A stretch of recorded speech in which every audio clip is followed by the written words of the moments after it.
अस्सलाम वालेकुम। वालेकुम अस्सलाम। अंकल एडा लुक के खलोते हो, कोई लभदा पिया सी तुहानू?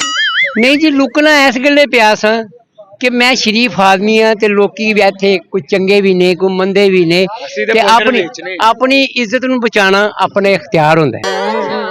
इज्जत नूं बचाना अपने इख्तियार हुंदा है। की करदे हो तुसी? मैं एक कतलम्मा ही वेचदा जी। अंकल लई आना सी ते तुसी मेरे कोल आओ, मैं तुहानू कतलम्मे दे विच कित्थे लाया होया कतलम्मा? ए मजंग जनाजगा ते। इत्थे हुण कौन हाए, कौन एडी दूर जाए? कतलम्मा किते मेले तो लाया होया? नहीं नहीं, मेरी 12 महीने दुकान है।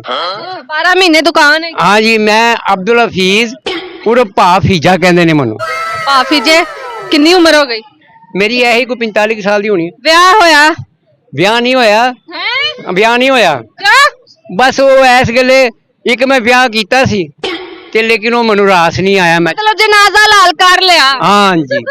जब तक निकाह ना ना होवे? जी जी। इंजी है ना? हाँ जी। सही हो गया। ते वो क्यों छड़ के गई? वो छड़ के नहीं गई, फिर मैं आप ही छड़ दिता हूं। वजह इंदी? बस मसला यह हैगा सी कि मैं अपनी इज्जत नूं संभाला या मैं ਉਹਨੂੰ संभाला।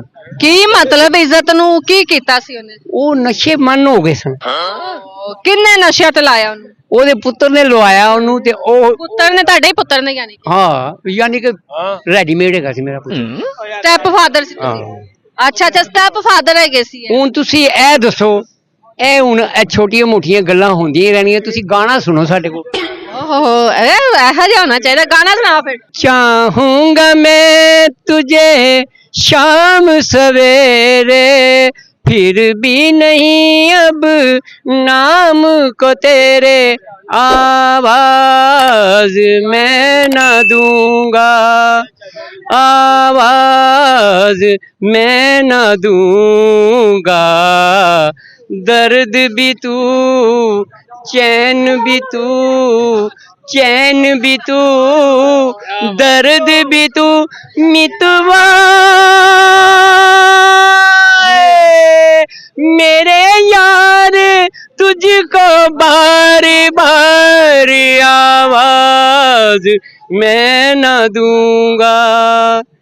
देख मुझे सब है पता, सुनता है तू सबकी रजा, मितवा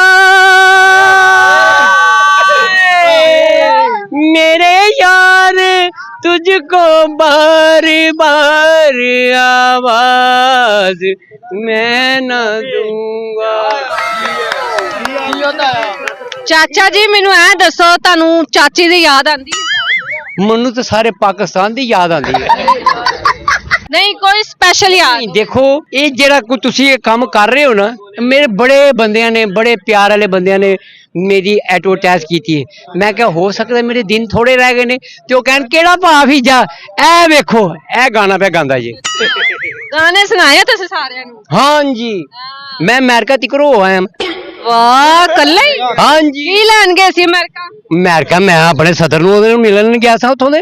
ਸਦਰ ਨੂੰ ਮਿਲ ਆਏ ਹੋ? हाँ जी। ਕੀ ਗੱਲਬਾਤ ਹੋਈ ਫਿਰ ਸਦਰ? ਕਿਹਾ ਕਿ ਮਰੀਮ ਬਾਜੀ ਦਾ ਖਿਆਲ ਰੱਖਿਆ ਕਰੋ, ਉਹਨਾਂ ਦੀ ਇੱਜ਼ਤ ਕਰਿਆ ਕਰੋ ਤੇ ਉਹ ਜੋ ਕਹਿਣ ਉਹਨਾਂ ਦੀ ਗੱਲ ਮੰਨਿਆ ਕਰੋ। ਇੱਥੇ ਆਵਾਮ ਨੂੰ ਤੇ ਕਹਿ ਦੋ